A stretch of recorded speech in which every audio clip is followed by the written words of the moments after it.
So you're afraid that your marriage isn't going to work because you're feeling crushed under your husband's misbehavior that he has yet to take ownership of. You're trying to fix your marriage by communicating with him your concerns about his behavior and how it's hurting you. And he turns against your bid for connection with contempt, defensiveness, criticism, denial, or gaslighting. This causes you to feel angry, hopeless, powerless, and trapped. Many women have felt this way at some point in their marriages. So if your heart is breaking for your marriage, know that you are not alone. So today, we're going to review what is happening in your relationship, 3 co-occurring proclivities underlying it, and strategies to break free from your current condition. So let's identify the behaviors you've been experiencing. You're monitoring, explaining, initiating, researching, adjusting, praying, crying, and asking. You are carrying the emotional and spiritual weight of making this work. These behaviors reflect your desperate desire and need to be seen and heard. You're hurt by your husband's behavior and your overextension of yourself by trying to get him to change. Because at this point, the only way it seems possible for you to feel better and for you to have a healthier, happier marriage is for him to stop doing the things that are hurtful. However, it's not the only way to start feeling better and seeing improvements in your marriage. Because let's face it, waiting to feel better depends too much on his behavior. And you can't wait that long. It's costing you your peace, your health, your sense of self, your joy, and your time. So how do you move forward? Well, before we get there, let's review 3 co-occurring proclivities that are keeping you stuck. Number 1, codependent patterns. Codependent patterns often look like you're over-focusing on your husband. You're moving around him to keep the peace. You're suppressing your needs to stabilize the relationship. And you're struggling with self-regulation. These patterns often mean that you learn to survive by abandoning yourself. Which leads us to number 2, anxious attachment. Anxious attachment patterns look like you're overthinking your marriage. You feel anxious or fearful when your husband disengages or withdraws. You need reassurance to feel secure. And you feel destabilized when there's conflict between you and your husband. These patterns often mean that you were anxiously attached to either one or both of your parents, usually your father or a father figure. This leads us to low differentiation. Low differentiation means that you have difficulty knowing where your thoughts and feelings end and where your husband's begin, staying calm when your husband is emotional, maintaining your sense of self under marital stress, and regulating your emotions that often become intense, reactive, and consuming. These patterns often mean that you grew up in a family where low differentiation was the norm, where boundaries between you and your parents were either rigid or diffuse, leading to disengagement or enmeshment. Research suggests that differentiation is linked with marital quality. So the question becomes, if my husband won't change yet, what can I do that actually helps? In one word, I would say differentiate. Differentiation is the process of distinguishing yourself between you and your husband in ways such as your thoughts, feelings, and behaviors. It means learning where you end and where your husband begins. Differentiation means learning to sit with your own uncomfortable feelings, withstand your husband's emotions, particularly when they're directed at you, and be okay when he is not okay. With differentiation comes boundary development, knowing what belongs to you, knowing what does not belong to you, learning to regulate yourself rather than manage his behaviors, and learning how to set boundaries on your behavior that shifts how you function in the relationship and therefore changing the course of the relationship. This is how codependent patterns, anxious attachment, and low differentiation begin to dissolve. You stop organizing your life around his behavior and you start putting that emotional energy into restoring yourself. Before we go further, I want to clarify something important. There is a passage in Genesis that has quietly shaped how many women view marriage. In verse 3:16, God told Eve, Your desire will be toward your husband, and he will rule over you. This is not a prescription for a healthy marriage. This is a description of what happens when sin enters our relationship and fractures our relationship with God.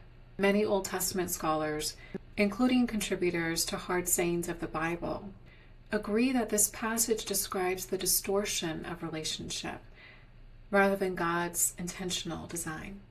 Some theologians note that this verse may mean turning towards her husband and away from God, and the introduction of domination rather than mutuality. So if you feel lorded over, controlled, silenced, spiritually constrained, or diminished in your marriage, know that these experiences do not reflect God's love or will for your life. It reflects the sinful human nature of a man and woman disobeying God's word. You see this in your relationship, don't you? That if your husband responded to you a little more like Jesus commanded, to love God with all his heart, mind, soul, and strength, and to love you like he loves himself, that if you also responded to your husband's sinfulness in ways that Jesus spoke of, like in how you should love your enemy, pray for those who mistreat you, and bless those who curse you, then your marriage would live out God's design. Be aware that your husband's sinful behavior can become a spiritual stumbling block for you. Unhealthy relationship dynamics often pull us away from God rather than toward him.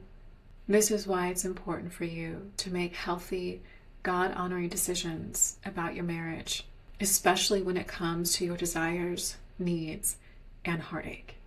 This also shows that differentiation is not just psychological or relational. It is also spiritual. So when you differentiate, when you stop organizing your life around your husband's moods, reactions, or willingness, you are not abandoning your marriage. You are reprioritizing your faith. You are returning to God as your God, not your marriage, and not your husband. So as you return to yourself, return to God, and see how his faithfulness may turn the course of your relationship. So let's look at a practical example of how to do this. Boundaries. Boundaries are not about getting him to change directly. It is important to note that when you practice healthy boundaries, it is first and foremost for your benefit and your need. And secondly, creates an opportunity for a byproduct to develop in your husband's changed behavior. Boundaries are not about getting him to change.